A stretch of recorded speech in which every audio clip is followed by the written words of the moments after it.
Hey everybody, today we're going to show you how to get the Master Sword here in Zelda Tears of the Kingdom, so without further ado, let's jump into it. Alright, so to begin our journey for the Master Sword, we want to head into the Great Hyrule Forest. However, the only way to get in is to head to the southeastern side and jump through the chasm. If you've been in this area, you may have noticed that there's a big purple fog storm that covers the whole forest, and if you try to fly in or walk in, it ends up killing you. So the only way to get in is to go from the depths, so we're going to dive into this chasm here.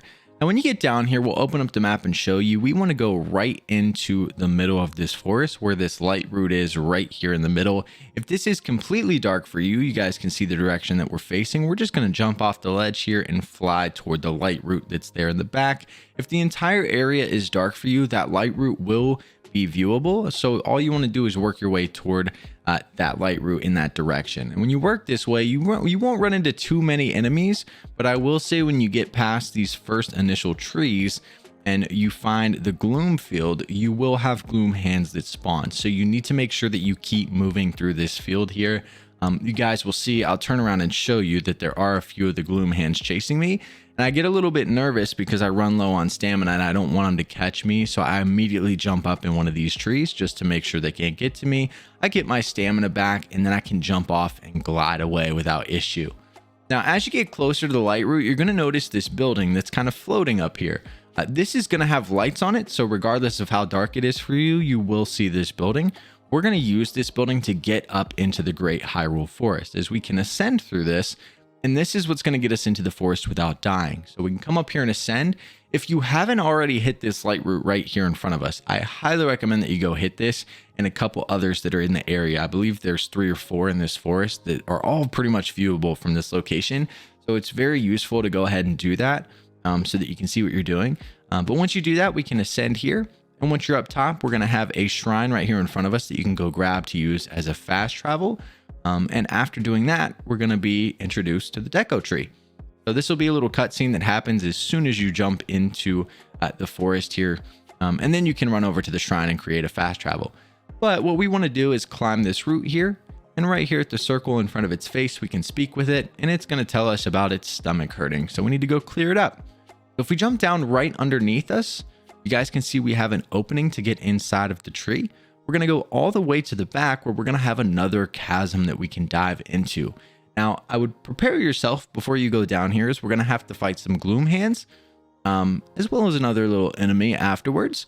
But what I would recommend doing when you first get down here is using bomb flowers with your bow and arrow against these gloom hands. You guys will kind of see my strategy here.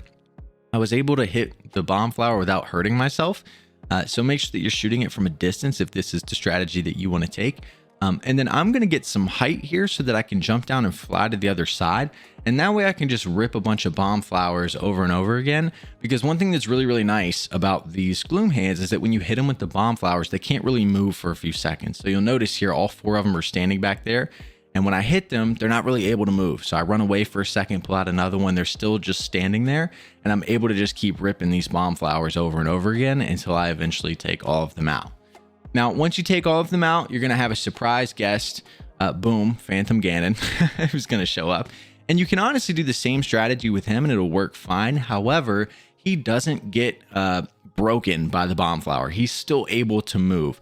So you'll see here, even though I'm still making all these explosions, he's still just sprinting right through it. So you're still doing the damage. You just want to be careful because you're not really going to be able to see. You just need to be prepared for him to come through. But once you guys take him out, you guys will see we just finished taking him out. You'll get a little cutscene where all the gloom disappears from the tree's stomach.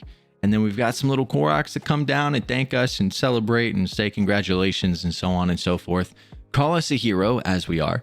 And then you want to look for the balcony. So this is really the only way out unless you want to fast travel back to the shrine, which you can if you did. But we can ascend through this little balcony. And once we're up top, we'll have a second balcony that we can ascend through.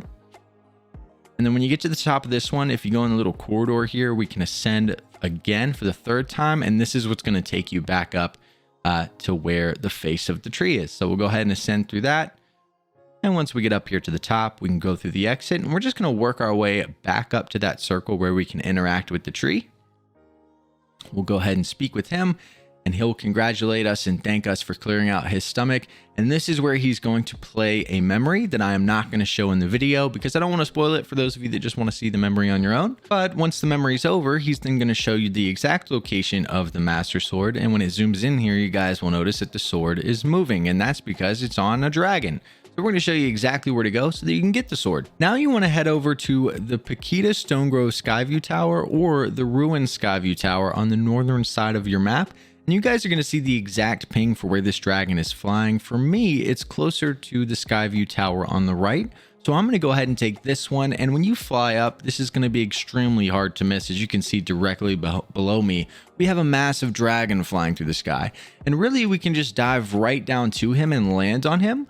Now, if he's like perfectly in between, you can either just wait for him to get a little bit closer to one of the Skyview towers so that you can just fly to him. You should be able to make it regardless of the distance if you just take one that's closest to him.